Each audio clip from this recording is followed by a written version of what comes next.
ప్రజల జీవన ప్రమాణాలు పెంచడం కోసం కృషి చేయడమే కాకుండా రక్షణ పరంగా కూడా దేశానికి కావలసిన చర్యలు చేపట్టి భారతదేశం ఒక అణు దేశంగా ప్రపంచం ముందు నిలబెట్టి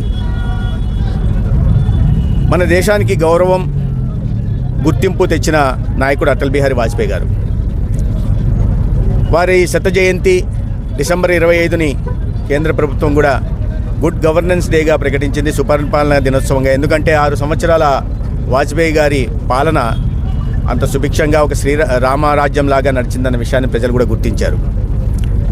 గ్రామీణ ప్రాంతాల అభివృద్ధి కోసం గ్రామ్ సడక్ యోజన ద్వారా రహదారుల నిర్మాణం చేసి ప్రతి గ్రామాన్ని రహదారి సౌకర్యంతో రైతులు వారి ఉత్పత్తులను అమ్ముకోవడానికి అవకాశం కల్పించిన, విద్యార్థులు చదువుకోవడానికి రాకపోకలు చేయడానికి అవకాశం కలిగించిన, లేదా పనికి ఆహార పథకం కింద వ్యవసాయ కూలీలను ఆదుకున్న సంపూర్ణ గ్రామ్ రోజ్గార్ యోజన ద్వారా కూడా గ్రామాల్లో ఉపాధి కార్యక్రమాలకు శ్రీకారం చుట్టిన అది వాజ్పేయి గారి వల్ల సాధ్యమైంది.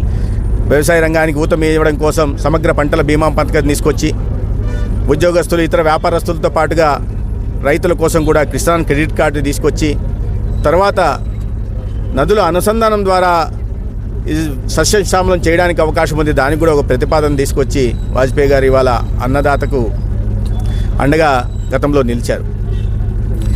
ముఖ్యంగా సంపద సృష్టి ద్వారా మాత్రమే ఈ దేశం ఆర్థికంగా ఎదుగుదల సాగుతుందని చెప్పి స్వర్ణ చతుర్భుజి పేరుతో 4 లేన్ల హైవేల నిర్మాణానికి శ్రీకారం చుట్టి అనతి కాలంలోనే వాటిని పూర్తి చేశారు. దాని కారణంగా ఇవాళ తర్వాత వచ్చిన ప్రభుత్వాలు, ముఖ్యంగా గత 11 సంవత్సరాలుగా నరేంద్ర మోడీ గారు మౌలిక సదుపాయాల మీద ప్రత్యేకంగా దృష్టి పెట్టి అది సాగర్మాల కానీ భారత్మాల ద్వారా కానీ ఇవాళ 1,00,000 కిలోమీటర్లకు పైగా హైవేల నిర్మాణం జరిగింది. 27 ఎక్స్ప్రెస్ హైవేల నిర్మాణం జరుగుతుంది.